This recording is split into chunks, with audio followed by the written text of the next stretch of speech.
Hi, everybody.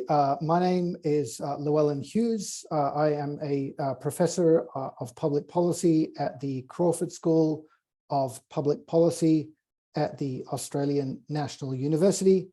And let me welcome you to today's webinar, which is titled Disruptive Technologies, the Implications of Decarbonisation in the Indo-Pacific for Australia's Strategic Interests.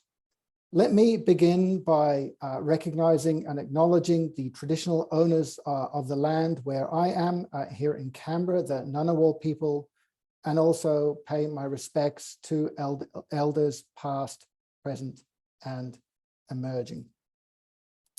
A few housekeeping notes before we kick off. We have this event today scheduled for an hour.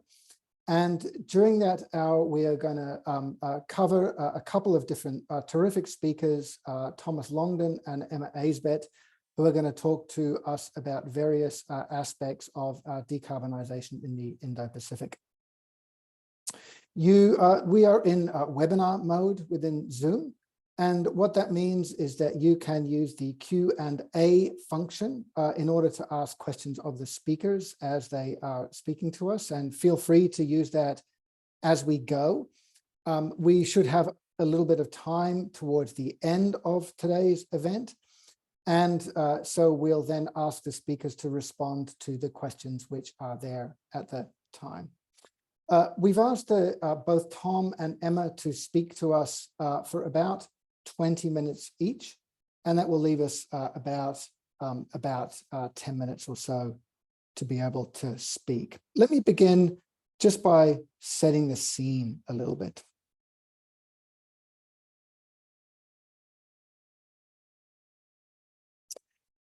Many of you may have noticed this year that the Australian government released its Defence Strategic Review, which you can see an image of here on the left-hand side. The document elevated the importance of climate change within the discussion of Australia's national interests, particularly as they obviously pertain to national security. On the right-hand side here, you can see a number of different statements that were made in this strategic review that relate to climate change. Climate change is positioned as a national security issue, which increases the challenges for Australia and for defence, including increasing the need for humanitarian assistance and disaster relief at home and abroad. And also noting that if or as climate change accelerates over the coming decades, it has the potential to significantly increase risk in our region, potentially leading to mass migration, increased demands for peacekeeping and peace enforcement, and at the extreme, intrastate and interstate conflict. At the same time, the strategic review noted that Australia has the potential to benefit substantially from global decarbonisation if we can harness our renewable and mineral resources and drive investment in the clean technology supply chains and energy-intensive industries. Finally, the Defence Strategic Review noted that Australian statecraft now requires a consistent and coordinated whole-of-government approach to international affairs and the harmonisation of a range of domestic and external national security portfolios, from trade to investment to education, minerals and resources, clean energy, climate, industry, infrastructure, and more. So it really represents, in some ways, a clarion call for developing and implementing a broad agenda in response to climate change as part of Australia's national interests. Now, the content of that report in some ways included many of the points that were recorded in a 2018 Senate review of Australia's interests as they pertain to climate change. And there is an additional dimension beyond those which are mentioned in that 2018 Senate report and also in the Defence Review that was released this year. And that is that Australia has been and remains a key supplier of energy commodities to countries in the Asia-Pacific region. In fact, much of our bilateral and regional trade is made up of trade in energy commodities, primarily coal, both thermal coal and coking coal, and gas. And Australia, for many of these countries, such as Japan, South Korea, China, and others, for them, Australia really is a supplier of energy security, if you like. That is, that Australia plays an important role in diversifying the suppliers of these energy commodities. And also, for example, through the development of the gas industry, has enabled the diversification of fuel types within their domestic economies. Now, obviously, policies which are being implemented by governments in the region in responding to climate change are going to have important implications as a result for energy diplomacy and also for energy security. They're going to change the ratio of different energy types which are used in our trading partners' economies. They're going to change the volumes of trade in traditional fossil fuels, as well as opening up new supply chains associated with solar photovoltaics, wind, and other new technologies such as hydrogen, battery storage, and other more leading edge technologies such as potentially carbon capture and sequestration.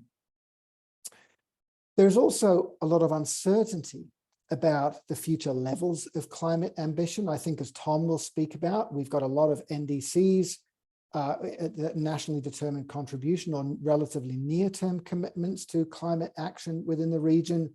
And a number of governments have also announced mid-century or later net zero emissions strategies. But there is uncertainty about whether those will be achieved and what the implications of that uncertainty might be for the types of fuels that they will continue to use in their economies, and what role Australia will continue to play in supplying those fuels to them. So what we're going to talk about today in the time that we have together is a couple of pieces of research which try to get at these particular questions.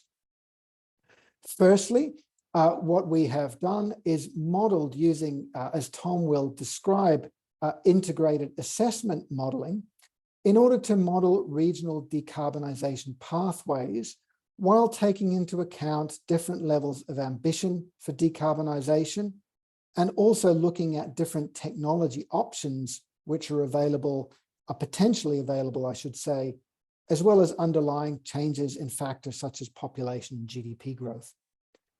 And secondly, Emma Aisbett is going to speak with us about the activities that governments are engaged in today through signing new agreements that enable greater collaboration in supply chain development for new technologies, for example, as they go about implementing their energy transition policies. Let me also just briefly acknowledge the support of the Department of Defence, and particularly the Strategic Policies Grant Program, for helping to facilitate the research work which is being presented today. The research that we will be speaking about is part of a stream of work which has been, that we've been doing here at the ANU through the Institute for Climate, Energy and Disaster Solutions, including through a project called the Zero Carbon Energy for the Asia-Pacific Initiative, which is focused on how Australia can help support energy transition within the Asia-Pacific region. And if you're interested in learning more about that initiative, then you can see it online, so please take a look. There's been a large amount of research and other types of public engagement which has occurred under this particular program, Here's a long list of research outcomes focused on hydrogen, offshore wind, more traditional fuels such as coal and phase out, what phase out might look like, international green economy collaborations, as Emma's going to speak about today, electric vehicles and others. You can see the link here at the bottom, which will take you to all of those research outcomes. So I'd also encourage you to take a look there. And if you have interest or questions about any of that work, then please don't hesitate to reach out. For today's event, as I mentioned, we've got two terrific speakers to speak with us about the decarbonisation in the Indo-Pacific region and the implications of that for Australia's strategic interests. In the first session, Dr. Thomas Longden will speak to us about modelling the implications of the energy transition.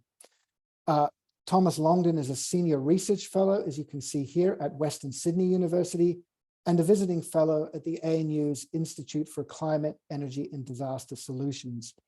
He holds a PhD in environmental economics for the University of New South Wales, and his work has really been published widely on energy and technological change in key journals within the area. Tom also was a contributing author to the AR5 Working Group 3 Intergovernmental Panel on Climate Change report titled The Mitigation of Climate Change. In the second session, Associate Professor Emma Aisbett is going to speak with us about the proliferation of international green economy collaborations. As it says here, Professor Aisbett works across many disciplines and sectors at the intersection of international economic regulation and the environment. And her work on international investment treaties has demonstrated both academic and policy impact, including being sought out by organizations in the Australian government, the World Bank, and the Asian Development Bank. As I mentioned, I've asked the speakers to share their research for about 20 minutes, and then there'll be an opportunity to respond to questions. So as we go, please feel free to use the Q&A panel there and to put your questions in there, and we'll look at them towards the end. I'll stop now, and I look forward to, I'll welcome Tom to speak with us about modeling the implications of the energy transition. Tom. Thanks, Llewellyn. Hi, everyone. Just sharing the screen as you do, and we'll get started so we have plenty of time for the conversation. And so what I'll be talking to you about today is really some of the modelling work we've done to look at the implications of future transitions. So basically, what could happen over the coming decades, and we're using a tool that's called an integrated assessment model, and specifically that is the GCAM model. Our focus will specifically be on energy transition in Asia, and so some of Australia's key trading partners who have recently announced strengthened climate commitments, which is why we're really interested in what the potential change could be. We'll use the GCAM model, which is the Global Change Assessment Model, to compare the level of climate policy ambition that countries may have in the future, and also investigate some of the available technology options that could support decarbonisation. So we'll have scenarios that really focus on the role of carbon capture and storage, but also the improvements in the options for firming renewables such as batteries and pumped hydro. Just as a quick structure, one of the things I wanted to touch upon before we get started is an example of how these integrated assessment models have been used in the past. That includes being used by the IPCC. They've also been used by national governments to set policy. Then we'll talk about the scenario analysis, implications for Australia, and start to talk about how trading patterns may change in the near term to long-term future. So why now, and why are we looking at the changes in the region? Well, there's a lot of speculation on the future of coal and gas in Asia. It's very much a contemporary issue in terms of energy security. And also these commitments you can see here with the updated nationally determined contributions and net zero pledges means that we have the potential to see a lot of change in the lead up to 2030 and then afterwards up to 2050. So what an integrated assessment model can do is to implement these policies as given. And so that's one of the things that we do. We apply the NDCs and the net zero pledges and assess how the structure of the economy and basically emissions and also the energy sector will change given these NDCs that have been announced. So to talk about the previous use of IAMs, there were a few different options for this, but what I did is decided to look at the IPCC report. You're probably all aware that this has come out recently. You know this website probably quite well. One thing that you might not know is that Chapter 3 tends to look at mitigation pathways that are compatible with a long-term goal.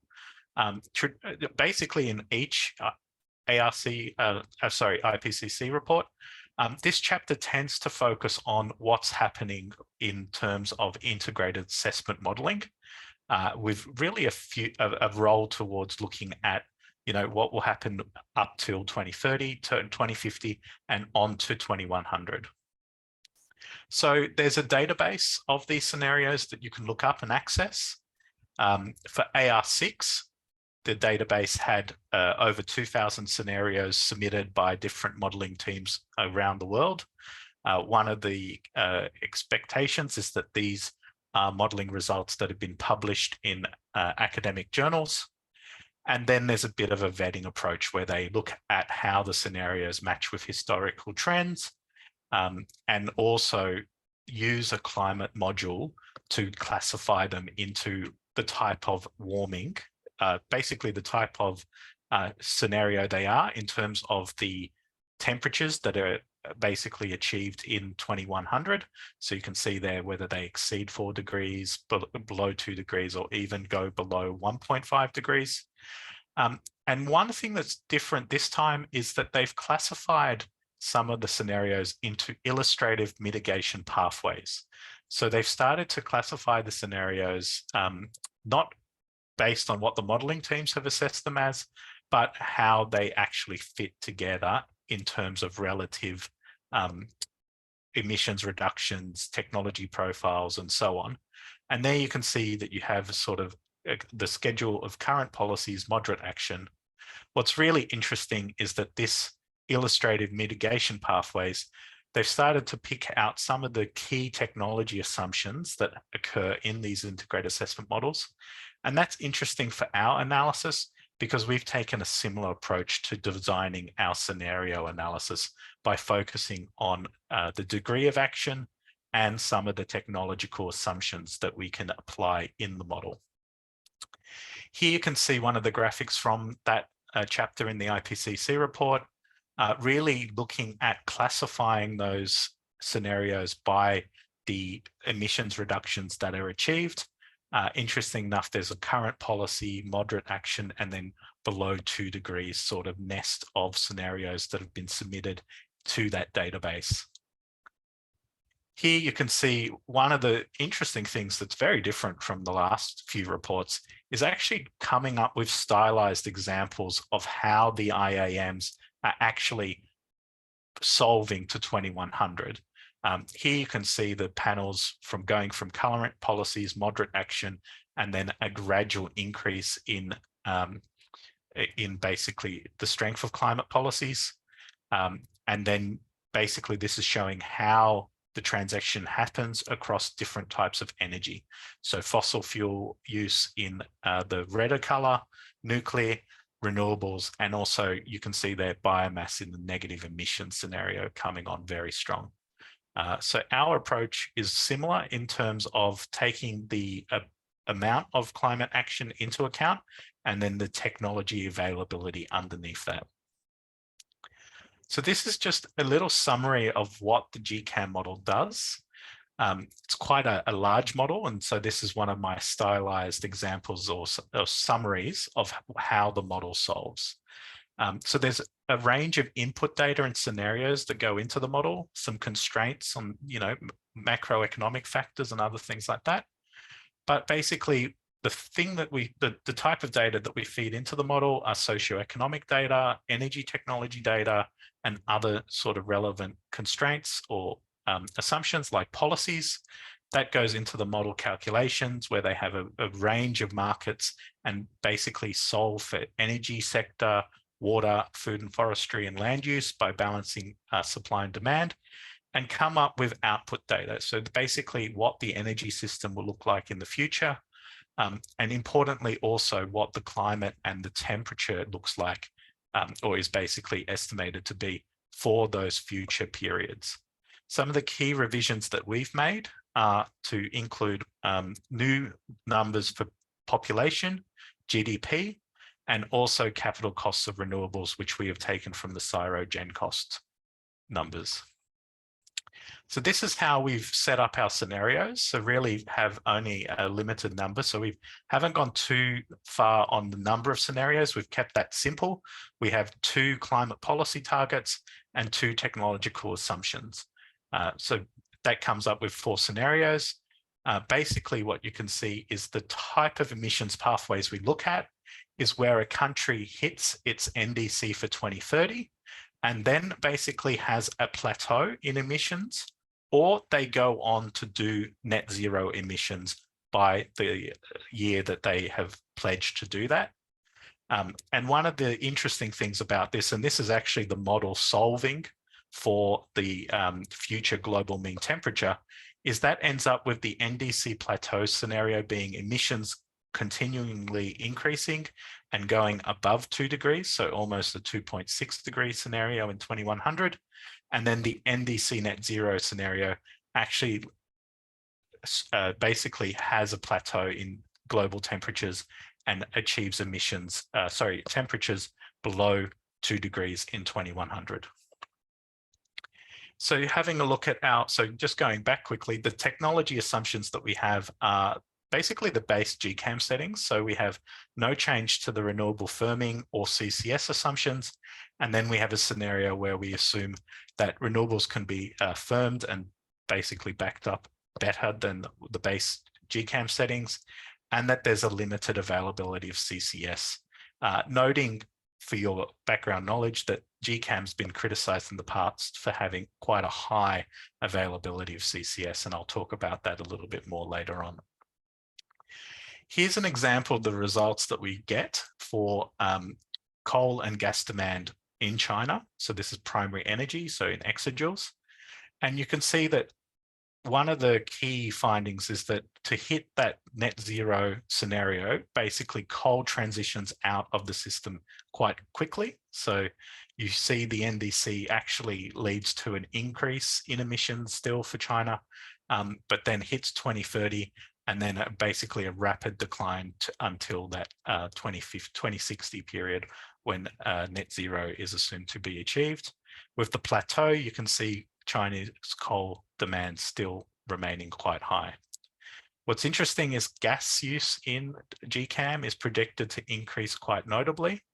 And how high that will get to is really an assumption on that technology futures 1, where there's a high availability of CCS, so carbon capture and storage. For Japan, we see a tighter and tougher NDC for the 2030 period, which leads to a more immediate decrease in coal, also a decrease in gas.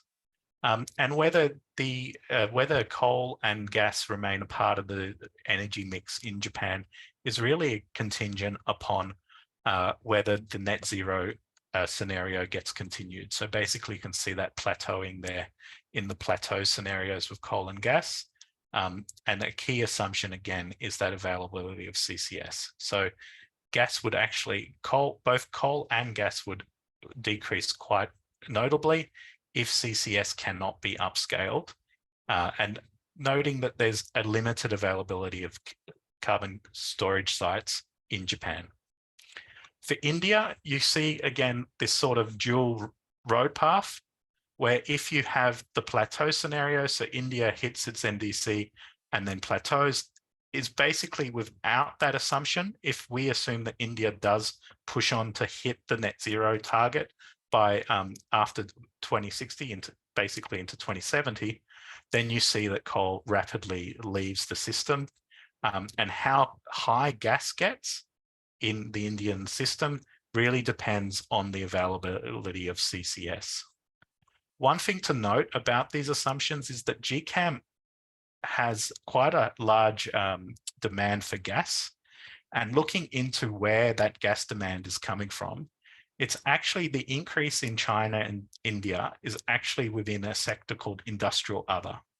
One of the things that's really been pointed out recently is that the integrated assessment models do not have a flexible decarbonisation pathway for industry. And that's one of the future avenues that we want to look at in future research, is to look at how industrial sectors can decarbonize and utilize renewables within the sub-processes, because the status quo is that a lot of integrated assessment models actually rely on gas and gas with CCS to decarbonize the industrial sector. And you can really see that in these results that we're talking about today. Having looked at the electricity sector, and these results are for China, basically across all of these scenarios, you can see that after that period, basically leading to the NDC, is a huge increase in renewables, both solar, but primarily solar, but also wind, with the decrease in coal being used in electricity really contingent on that net zero scenario, and how quickly that gets removed from the system is really a matter of how tough that net zero scenario becomes. Here you can see the electricity sector from Japan. You can see more moderate increases in solar and wind, but definitely the offset there in the electricity generation is needed to go on from the NDC plateau scenario to the NDC net zero and really decrease those emissions from the electricity sector for Japan. For India, you can see that electricity demand is high across all of the scenarios. One of the notable things we noticed was the change of the population numbers between China and India was actually quite a powerful determinant in our results compared to previous iterations of the GCAM model. Basically, the latest UN numbers and projections for population have the population in China basically hitting a peak at the moment and decreasing in the future, where India's demand for electricity continues to rise very notably. And really, these scenarios are showing that when renewables take off, basically the question is how high is the limit and how much electricity demand will there be in India for those renewables. One thing I mentioned was the scenario that constrains CCS availability. So one of the things that happens in a lot of these integrated assessment models is that they rely on CCS to decarbonize the industrial sector. And GCAM has the default of having both onshore and offshore storage.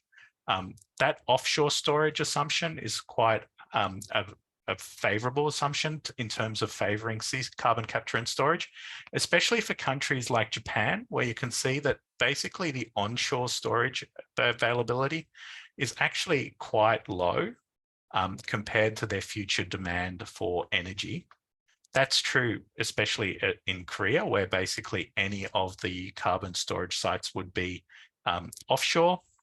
However, the story changes quite notably for China and also somewhat India, where there is quite notable carbon capture and storage demand. So modeling these countries and the assumption about carbon storage sites is quite a crucial determinant of what we've been finding in these scenarios. Because if we constrain the storage availability to onshore sites, then that changes our results notably. And you can see that in the graphs that I've just shown with the future gas use assumption, gas results.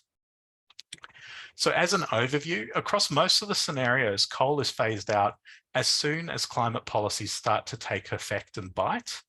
That future of gas really depends on the availability of carbon capture and storage, and that differs greatly by country.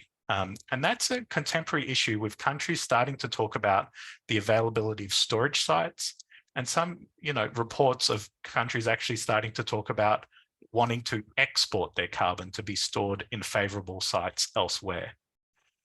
But really, in terms of what's happening in our region, the things to watch are how renewables and storage options develop in comparison to CCS storage availability and the actual cost of CCS and how that develops over time.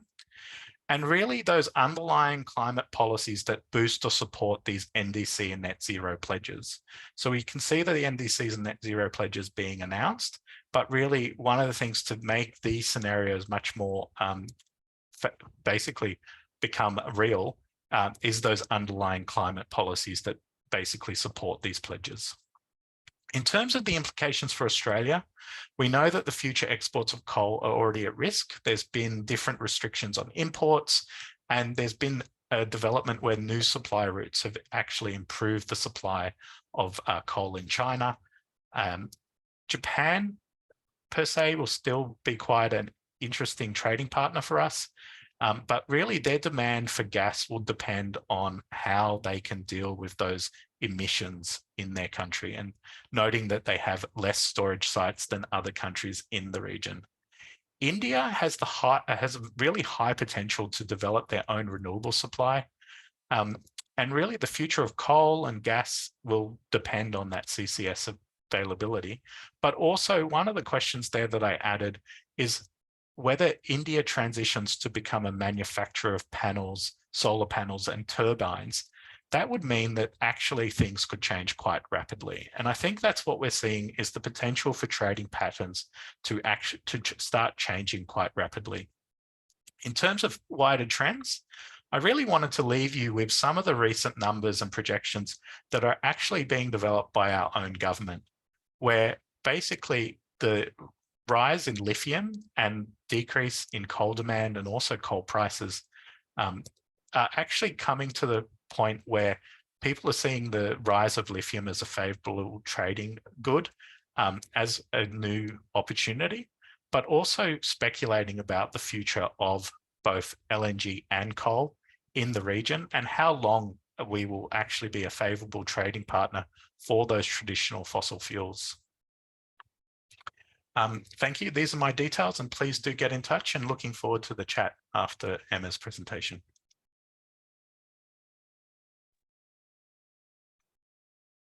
Thanks so much, Tom.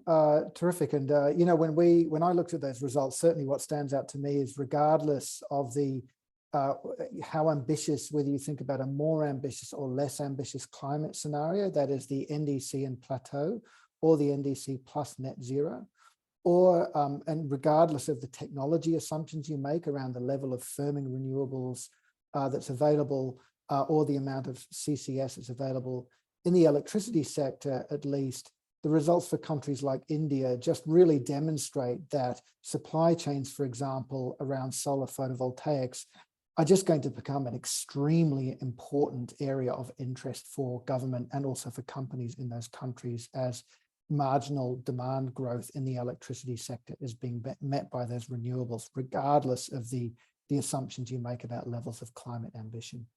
So really interesting. I see there's a question in there. I think what we'll do, thanks for the question, Nicole. I think what we'll do is ask Emma to present, and then we'll have some time at the end for a conversation. So let me pass the floor now to Emma Aisbett to speak with us about actually some of the things that governments are already doing, as they also have some foresight about these changes that Tom just described for us using the modelling work with GCAM. Emma. Thanks so much, Llewellyn and Tom. Pleasure to be with everyone this evening. So, yeah, quite a change of emphasis here. Apologies, I'm struggling to get the Zoom thing out of the way so I can give you the full screen on the slides.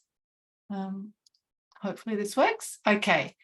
So now we're going to shift really to looking at a sort of new or evolving phenomena in international diplomacy, right at the intersection of climate governance, economic interactions, and indeed sort of strategy and security concerns. I term these sort of this feature of the international regime, international green economy collaborations. And I'm going to define for you today what I mean by international green economy collaborations, talk in a little bit of detail about what these IGECs, as I call them, are for, and then sort of elaborate a little about the different potential ways of viewing these IGECs as international green industrial policy, as an element of the climate governance regime, or indeed as an element of strategic trade policy, and then wrap up with some conclusion. I should say that everything that I'm talking about today is based on a paper that I'm very currently redrafting for a journal that we wrote with the support of the Defence Strategic Policy Grant. And in a lot of the graphs that you'll see today are based on data, in fact, all of them are based on data that we gathered to create sort of the first that we know of data set of the universe of these IGECs as we know them to date. So what are IGECs, or International Green Economy Collaborations? We define these as international policy collaborations aimed at achieving mutual economic and environmental benefits through supporting structural change in both domestic economies and shared value chains. Now, there's quite a lot to unpack here, but a key word that I want you to pay attention to is mutual, which can be juxtaposed with certainly the way the trade regime and the economic regime in general has evolved, which is about reciprocal gains rather than mutual gains. And also really this element of win-win, that we're looking for environmental as well as economic, or perhaps even better said, a particular industry or industries benefiting from these agreements. So Australia has actually been quite active in this space, which is what motivated this research in the first place. And a world-leading example of an IGEC is indeed the Australia-Singapore Green Economy Agreement. There are many, many different forms that these agreements can take. They can be, in fact, they don't always have to be an agreement, hence the word collaboration.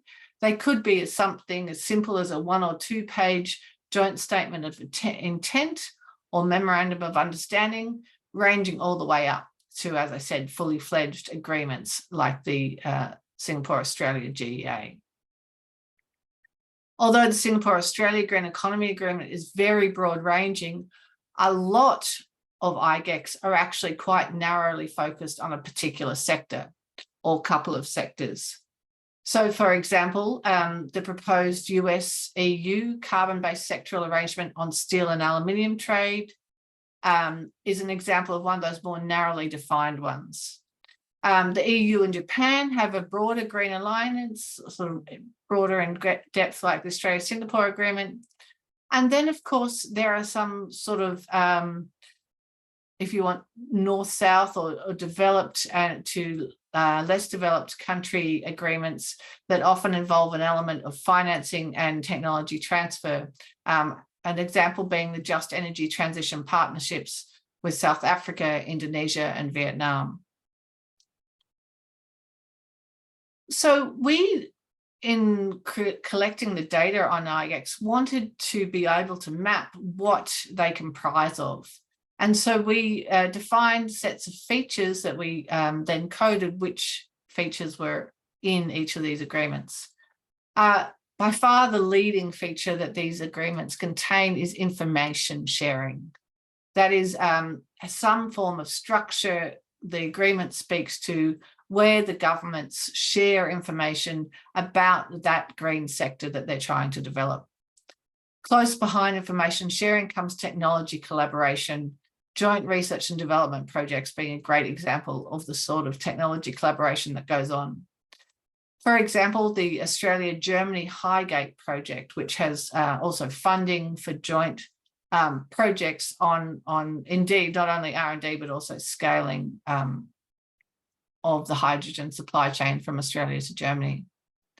Regulatory collaboration, a relatively new phenomenon, but as we'll see, one of growing importance and something that's included in the Australia-Singapore Green Economy Agreement. If we think about things like carbon border adjustment mechanisms that are, either coming into practice soon in the case of the European one or under development elsewhere in the world, these sorts of trade-related climate policies rely on rather complex information systems, if you like, as do certification schemes. And these information systems hold information about things like the embedded emissions in a particular traded product. Now, you can imagine if there are different non-interoperable sets of information systems in all the different trading partners, that's going to lead to a large increase in regulatory barriers to trade. And so one of the things that these green economy agreements can help us to do is to avoid this proliferation of non-tariff barriers to trade via regulatory collaboration. Education is also a component of some of these IGECs. So something that's more common in so-called north-south IGECs, you will have often finance flows, you'll have technology transfer, and indeed education of, for example, government officials in one of the partner countries to an IGEC. So in a way, a form of information sharing, but not just among, I guess, a few key negotiators or participants in the agreement, but also more broadly with the recipient government. Financing, as we'll see, financing for climate technology has been an important component of the climate regime, and that is reflected in the IGECs, particularly between sort of old-fashioned Kyoto Annex II countries and non-Annex II countries. And last but certainly not least, another modern element that we're finding in these IGECs is market coordination, trade and supply chain development between the partners. So what do we think IGECs might be for? We consider broadly four main drivers or purposes for these IGECs. One is as a form of international green industrial policy. So we know that green industrial policy is increasingly popular at the domestic level among a lot of countries around the world as they try to sort of capture these twin environmental and economic win-wins. So one way we can think of IGECs is as extending that green industrial policy to the international sphere. And rather than focusing on the development of a green industry in your country, focusing on the development of a green supply chain between you and your preferred trading partners. Another potential motivation, which I alluded to in the regulatory collaboration, was to reduce the conflicts between domestic green industrial policies. The US Inflation Reduction Act, of course, has caused a lot of concern, even among its most favoured trading partners, big blocs like the European Union, because of its potential negative impacts on trade. But we might want to try and make sure that our respective green industrial policies don't, in fact, have detrimental impacts for trade, particularly with preferred trading partners. So that's one of the roles that IGECs can perform. Climate governance, as we'll see, there's actually quite a close link between the increase in the prevalence of IGECs internationally and key points of the climate regime development. And last but certainly not least for today's purposes, IGECs, of course, can be used as a form of strategic trade policy. You'll notice I'm always talking about the potential for IGECs to reduce barriers to trade with preferred trading partners. And that, of course, is a very important element of these IGECs. They're essentially no IGECs are multilateral. They're all either bilateral or sort of small plurilateral, either regionally based or with a select set of preferred trading partners. So to understand if it's fair to consider these IGECs as a form of international green industrial policy, we did a mapping of what were the market failures that might be inhibiting the development of green supply chains between trading partners, and what of those elements of IGECs that I mentioned earlier might actually map to be able to address those market failures. So if you like, I've taken here a very neoclassical economic view of what green industrial policy is all about, which, you know, the neoclassical view is that green industrial policy can help us to remove market failures or to address market failures that are inhibiting the development of new green industries, and in this case, new green supply chains. And our analysis in the paper actually argues that a lot of the components of IGEX are actually very well designed to address those market failures. So there's good reason to be able to argue that these IGEX are a form of international green industrial policy from a neoclassical perspective. There are other authors who see green industrial policy generally less through this neoclassical lens and more as a process of systematic learning on behalf of governments. If you want, the key thing from a neoclassical perspective that these authors are talking about is the pervasive information failures that inhibit the development both of policy and investments for new green industries, new green supply chains. And so that's why you see information sharing and information failures here being really very central to IGEX. So also from this non-neoclassical view of the role of green industrial policy, IGEX would qualify as an international version of green industrial policy. So just to give you an idea, when I talked about the pervasiveness of information failures and information sharing, you can see from this diagram here that information sharing is in about 95%, explicitly mentioned in 95% or more of all the IGEX that we identified in the world. That is closely followed by technology collaboration, which of course is aimed at reducing, the market failure due to knowledge spillovers in early stage industries. And you can see market coordination, education, financing, and regulatory collaboration, all actually quite similar, reasonably prevalent in about 30% of all IGEX. So in our view, IGEX can be understood as a form of international green industrial policy. But there's also a fair bit of evidence that they are motivated to be part of the international climate governance regime complex. And I think this graph is very instructive in making that argument. So here we've graphed the number of IGEX we identified in a given year that had a certain feature in them. So in one sense, you can just kind of ignore the different lines on this and just look at the pattern of all the lines on average, or the upper line if you want, to get an idea of the overall number of IGEX. And so in terms of climate governance, what you see here, firstly, there were some early IGEX, and I'll get back to them, back in the late 70s. And then the first modern IGEX, if you want, came immediately after the Kyoto Protocol was signed. So it came in 1997 after Kyoto was signed in 1998.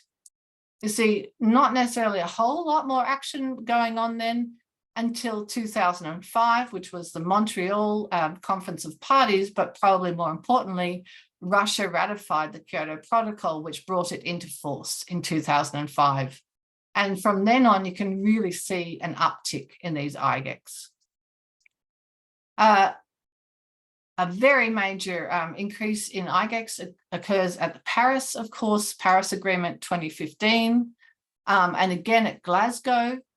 And in between Paris and Glasgow, indeed, there's around that 2017, 2018 uptick in these IGEX. Was a sort of less well-known conference of parties, but in Poland, but one which did specifically one of the sort of the main agreement or outcome from that particular COP was to call for more international collaborations. So on the basis of this diagram, I think that a reasonable argument to be made that the international climate regime is one of the drivers of these IGEX. So on that basis, we had a little bit of a look at how the different components of IGEX varied depending on your role in the climate regime. Now, I'm very aware that the Kyoto Protocol has been completely replaced by the Paris Agreement, Nonetheless, because we're looking, over the whole time period, we've used the original Kyoto Annex II countries being, the climate leaders, those who accepted responsibility and had committed under Kyoto also to help other countries with their climate commitments. So that's the way we've broken down the data here. So the sort of front, middle and back row here are graphing features of IGEX between only Annex II countries, a mixture of Annex II and non-Annex II countries, and all non-Annex II countries. And you do see some differences. The most important difference being that financing, which was a commitment made mainly by Annex II countries to undertake climate finance, is almost non-existent in agreements that involve no Annex II country. And that regulatory collaboration and market coordination, those elements that really could be thought of at the scaling up end as opposed to the innovation end of green industrial policy, are also features that are much more prevalent when you've got Annex II countries involved. All right, for our purposes today, though, it's perhaps most interesting to consider whether there is an argument to be made that IGEX are being used as an element of strategic trade policy. So an interesting feature to consider here is actually the timing of those very first IGEX that I mentioned in the late 70s there. They were, of course, timed at the energy crisis that was a result of market power being exercised by the OPEC economies. And as a result, you did start to see alternative energy R&D IGEX being formed. So the US formed two of those in the late 70s, one with Italy, one with Japan, and the other one was actually between Germany and Spain. And they were all technology collaboration agreements about alternative non-fossil energy sources. You don't see a whole lot of IGEX. If you focus on the blue, that's IGEX where all partners are technology leaders, till the more recent sort of crisis times, if you like, around 2021. One final feature, I mentioned that supply chain sort of regulatory collaboration and market coordination activities could be seen as a form of scale up. They can, of course, they will be the most useful form of using IGEX as strategic trade policy. Interesting, they're almost non-existent if you look at the green lines on this graph, right up until 2019, COVID, a whole lot of, the whole world woke up to supply chain resilience questions. And there you really see that uptick. Last but not least, straight from the horse's mouth, there is a lot of evidence from Australia, from Europe, pretty much anywhere you look for, certainly in a lot of the US rhetoric, that these sorts of collaborations are indeed seen as a pathway to supply chain resilience and diversification. So in conclusion, well-designed international green economy collaborations do have potential to be really useful forms of international green industrial policy, help us grow new green export industries by addressing those market failures. And there are a whole lot of co-benefits from these as well, meeting climate goals, facilitating trade and investment with our partners, and staying at the clean technology frontier. So overall, these IGEX can really help to achieve economic, environmental, and energy security triple wins. Thank you very much. Thanks, Emma. And Tom, if I could ask you just to pop up as well. Thanks. Great. That's terrific. So really interesting presentations both. Thanks, Emma, for talking about that. Strategic trade is kind of a word which we heard a lot of in the 1980s, and it's interesting to see it coming back once again. In a way, as you said, it's unsurprising, around fossil fuels, we have quite a number of different consumer producer type dialogues with key trading partners, also with Australia. So as we see diversification of supply chain, which the IAM modeling suggests is going to only grow in the future, then it makes sense that we see these increasing in the future. We've just got a couple of minutes, and I just wanted to raise a question for both of you. Firstly, Tom, from the Q&A, there's a couple of questions about CCS you can see there. I was wondering if you could talk a little bit about CCS. As you described within GCAM, it has a particular way of thinking about or modeling CCS, and within the IAMs, it tends to be a little bit more bullish, as you had described. But maybe how do you see CCS, the potential in the countries that were considered in the study for CCS, and what the implications, let's say, of CCS if it doesn't develop to significant scale, what that means for particularly coal and gas use. And then Emma, just before we wrap, I also wanted to ask one thing of you, which was within the Indo-Pacific itself, which countries are particularly active in signing up with, I always want to say IGEX because I'm a GIF person, not a GIF person. But IGEX or IGEX, are there particular governments which are more active than others in the region in this area? Tom. Yeah, I think so. In terms of the IAMs, there are some very favorable assumptions in relation to CCS.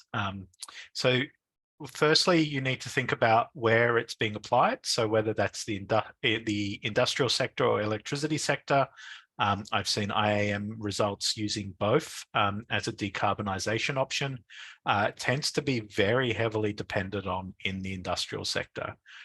One of my concerns about scaling up CCS and the reality of what will happen is the transport costs and the storage costs, and making sure that this carbon remains underground, because there's only a limited number of storage sites that would actually be able to keep the carbon in perpetuity underground.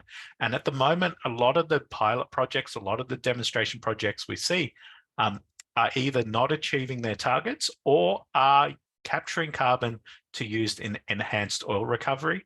So that issue of actually keeping the carbon underground is a real big barrier. And what the true cost of that is, basically, I've seen estimates just being assumed for the cost of that transport and storage across the hydrogen literature, IAM literature, and lots of the literature out there, where they just assume a fixed cost for the transport of storage. And the reality is there's only certain select sites around the world.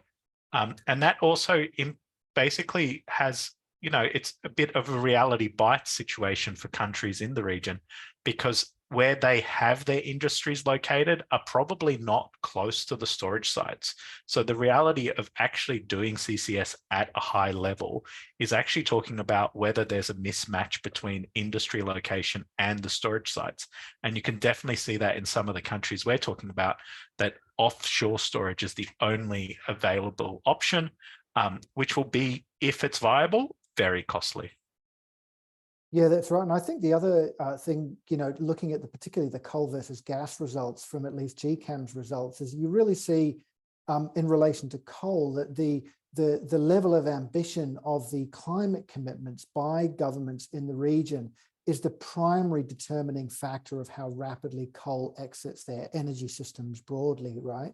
Whereas if you, because of the higher environmental burden associated with those, even if you allow for a lot of CCS sites at, GCAM's cost, which is a relatively aggressive cost for them, coal nevertheless exits the system relatively rapidly.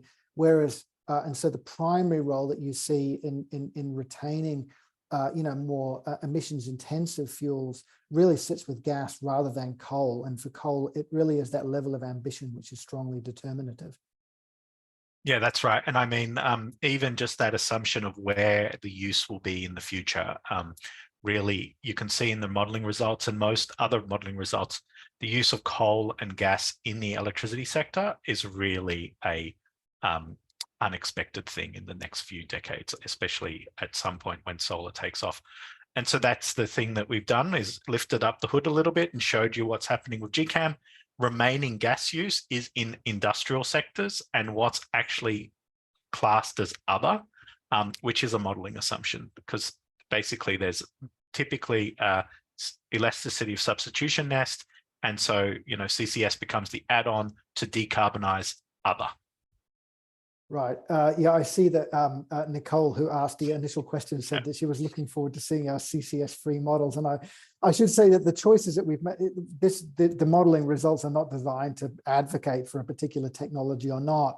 The idea of including more CCS or more firmed renewables was really a way of kind of capturing, I guess, two of the key debates that we see out there and see the implications of those technologies when combined with levels of climate ambition for what potential fuel uses might look like in the future. And as a function of that, you know, Australia's role as a supplier or not of those fuels.